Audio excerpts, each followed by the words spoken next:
Penrose Cup? Check. Top seed in the NCHC tournament? Check. Another win in the familiar confines of Baxter Arena? Double check. Welcome to North Dakota Hockey Central. I'm Alex Heinert. Great to have you with us for another half hour all about college hockey's greatest program. Coming up, we will detail the Fighting Hawks' latest sojourn to Omaha through the eyes of Brad Berry and get to know one of the top new defensemen in the NCHC. Before all that, though, we're proud to present the latest episode of UND's award-winning web series, Through These Doors.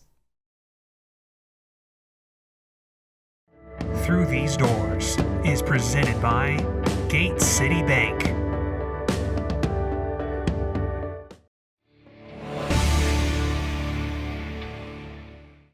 It's crazy and it's extremely difficult to just imagine a world where, I don't wake up and get to see all of my roommates every day. Because it's been almost like that for the last 4 years where every day I'm with my roommates, or not my classmates, and, who are also my roommates. It's just hard to imagine a world where I don't get to spend, every day with, a group of guys that I consider, family to me. So it's been, I couldn't imagine having any more fun with these guys. I don't think I could have picked a better group to spend my college career with.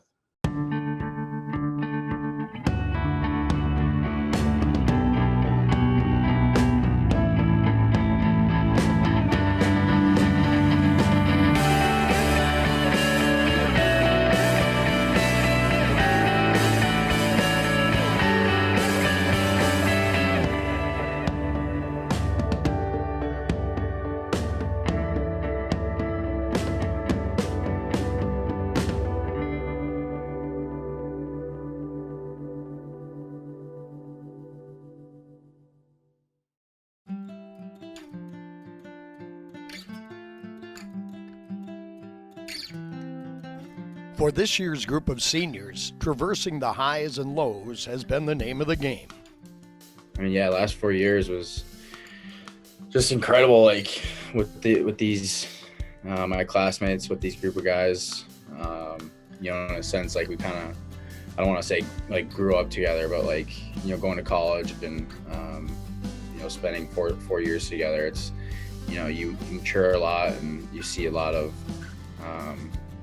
a lot of things in guys that, it's kind of like growing up with each other. You're going through a lot and there's a lot of ups and downs and, off ice, on ice, whatever the case may be. And, I think we've all done a good job of just sticking with each other. And I think that's what makes our senior class so special.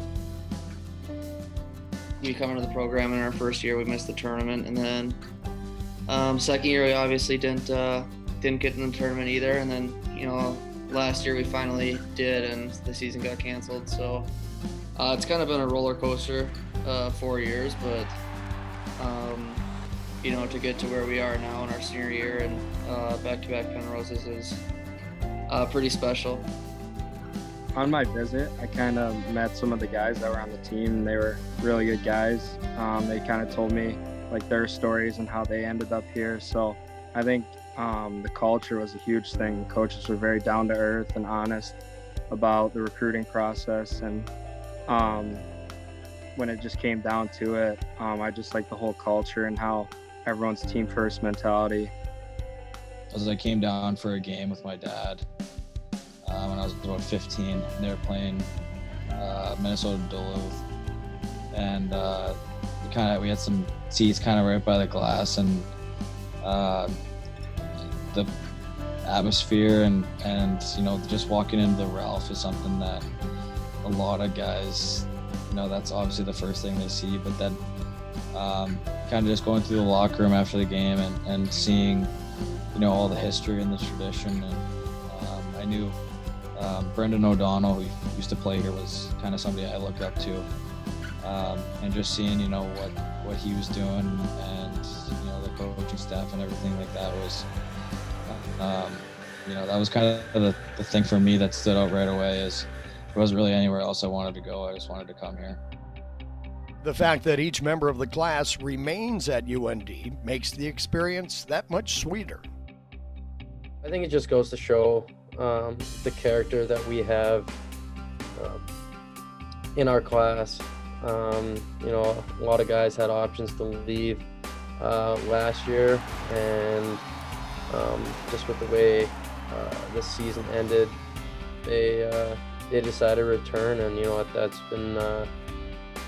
been unbelievable for us as a team, and it just goes to show the character that they have and the willingness that they have to leave their mark on this program.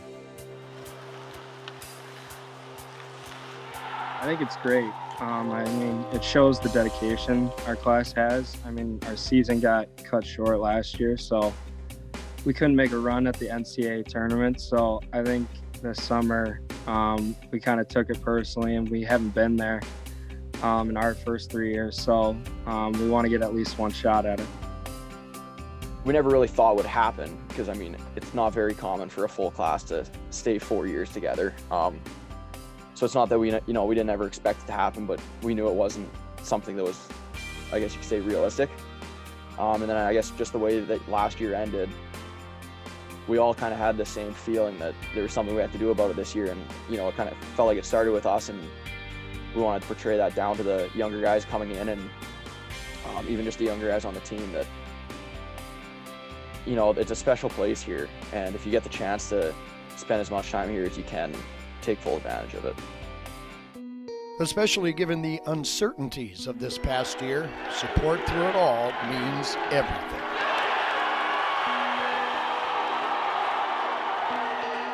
I'm super fortunate to have my family members like that, not just my parents, my grandparents, and my aunts and uncles and cousins and everything. Like, they're super supportive, and you know, it definitely means a lot to me, just because, you know, everyone's going through hard times right now, and to see how, you know, they're doing whatever they can to show that they support me, it means a lot. And I definitely miss them for sure. I haven't seen them in a long time, so it's been tough, but no, it definitely means a lot.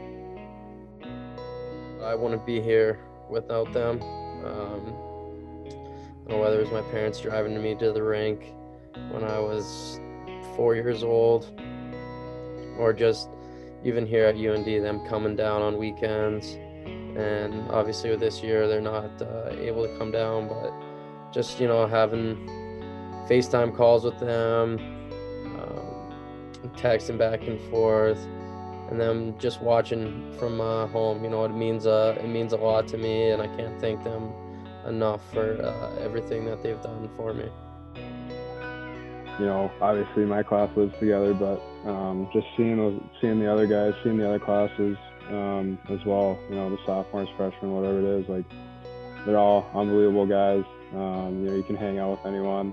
So that's probably my biggest thing I'm gonna miss, is obviously pro hockey's a different thing, and guys have families and everything, and that's probably my biggest point, is just missing the boys every day. And obviously you're gonna miss coming to the Ralph every day and playing in front of a packed house, but that's probably my biggest thing, just missing that. Gonna miss the family-like atmosphere we have at the rink for sure.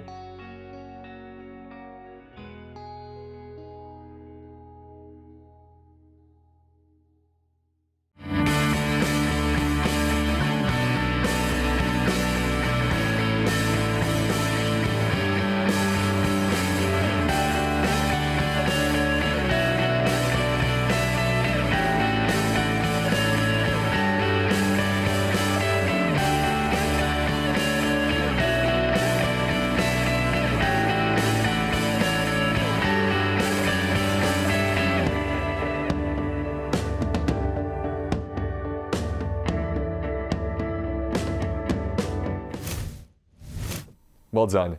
Thanks to Tyler Hasted, Chad O'Shea, Cassie Niles, and UND's entire Through These Doors team. Coming up next on North Dakota Hockey Central, Brad Berry stops by to break down another successful Omaha weekend for his squad as the regular season nears its conclusion. Stay tuned.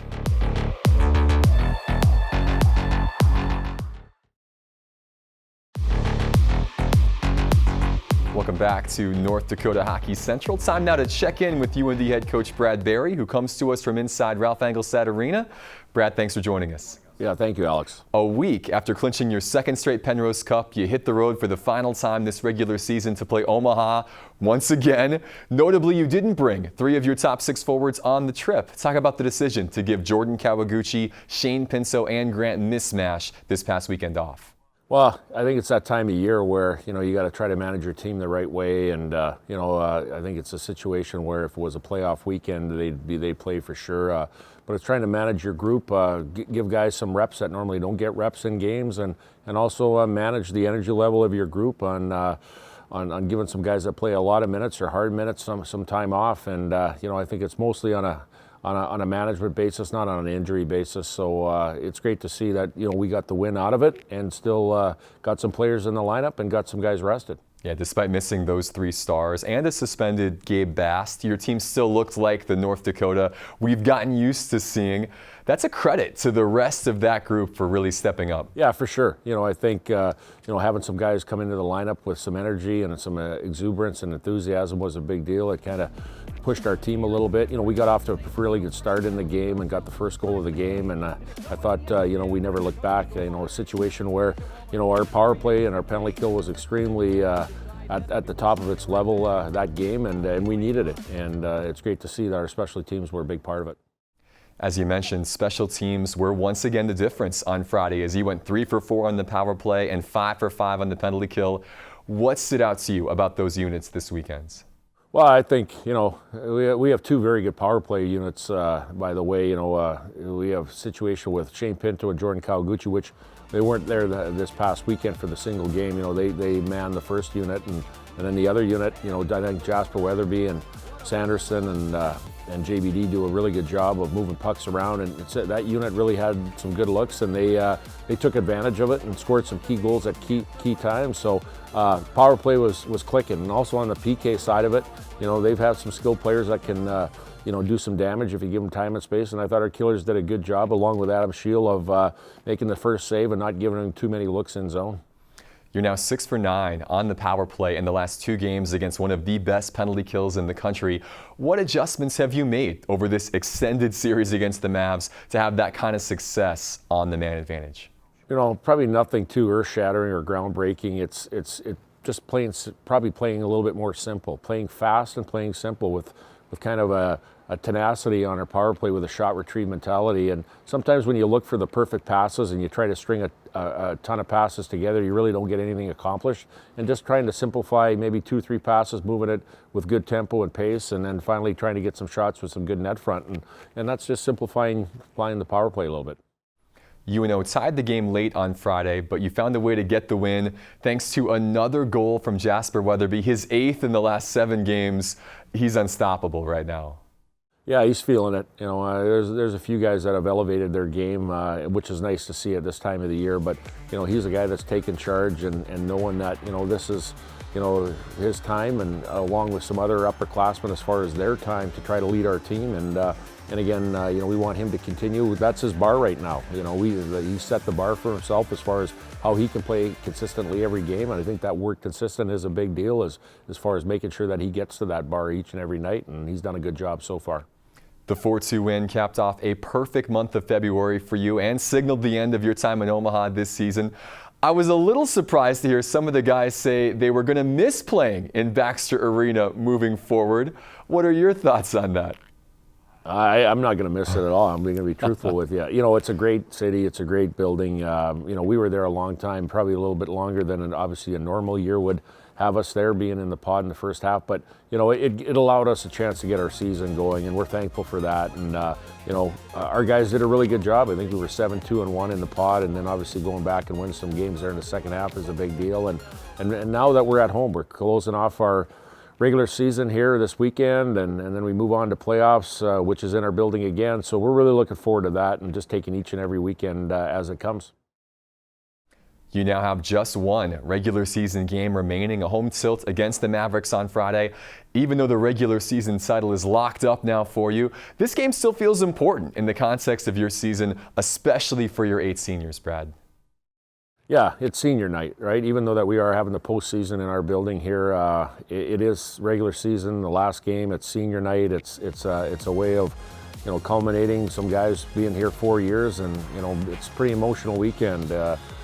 So again, I think that's motivation enough for the guys that do have eligibility left to play here for more years coming up here to bring their best game and help the seniors go out on a winning note here. And like I said, it's always a special time with that night, and then just moving on after that. So again, we'll get ready for the one game, and even though it's Omaha that we've played them extensively here over the last little while, we'll prepare ourselves accordingly and get through the senior weekend. Yeah, you just said it. After Friday, you will have faced the Mavs 6 times in the last month.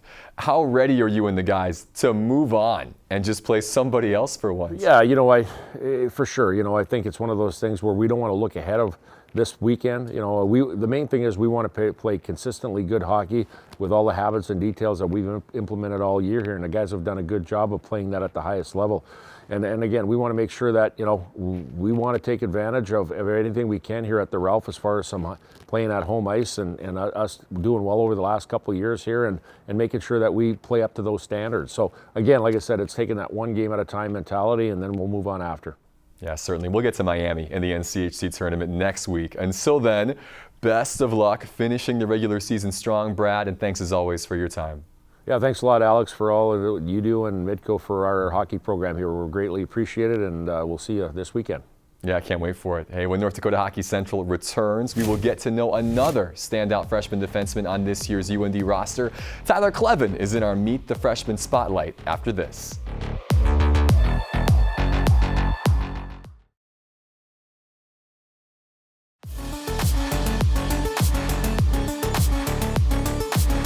Welcome back. Fargo native Tyler Kleven made history this past October when the Ottawa Senators selected him near the top of the second round of the 2020 NHL Draft. At 44th overall, it was the earliest a North Dakota-born player had ever been taken, and after Tyler's outstanding first season in college hockey, most would say it was a smart pick. Here's more on what the former NTDP defenseman is all about in his own words.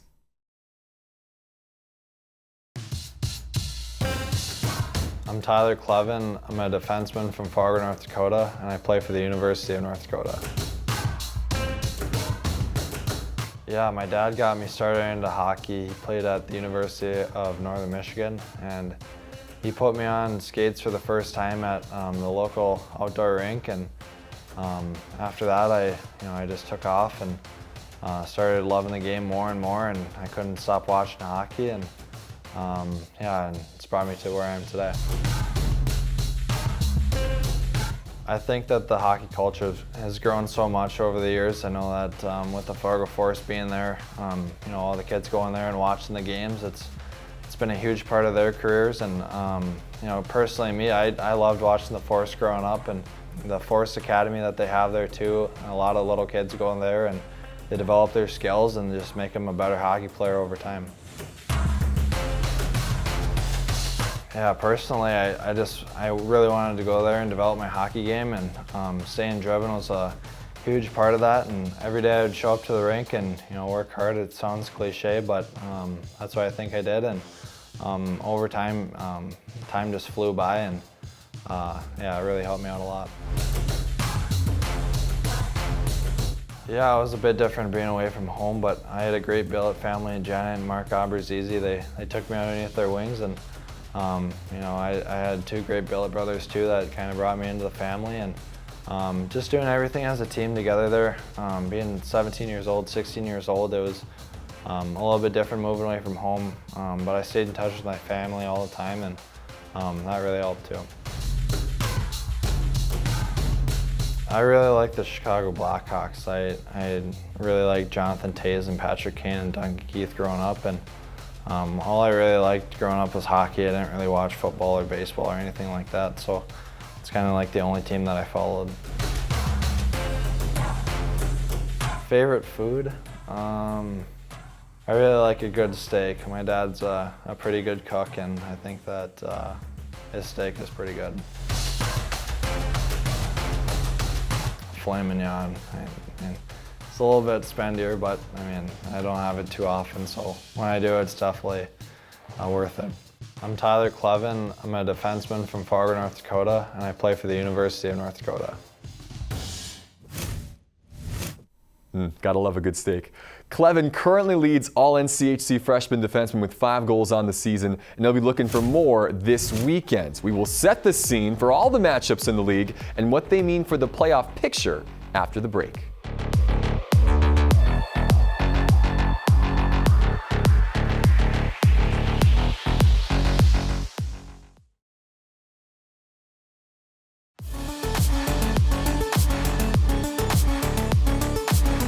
Welcome back. Let's now get you up to speed on what's happening around college hockey, beginning with this week's USCHO.com poll, where there is a change at the top. North Dakota is once again the #1 team in the land, according to the pollsters. For the first time since December the 7th, UND moves past previously top-ranked Boston College, who lost in a wild overtime game to UMass this past weekend. The NCHC playoff picture is almost set in stone after the events of this past week. UND, Omaha, Denver, Western Michigan, Colorado College, and Miami are all locked into their respective playoff seeds. We're left with only 2 games on the NC schedule this week, and just one that could impact the conference tournament. That game is at the Brooks Center, where St. Cloud State only needs a point against UMD to secure the #2 seed in the Frozen Faceoff. UND UNO Round 6 coming Friday at 7:30 p.m. and we are proud to bring it to you live here on Midco Sports Network. Plus, we will be back at the Ralph the following week for live coverage of all 4 NCHC quarterfinals before CBS Sports Network takes over for the semis and the championship. It all sets up to be a March to remember, and we will continue to cover this program on North Dakota Hockey Central all the way until season's end. That's all our time for now, though. So on behalf of our MidcoSN crew, I'm Alex Heinert saying thank you for watching, and I will see you at the Ralph.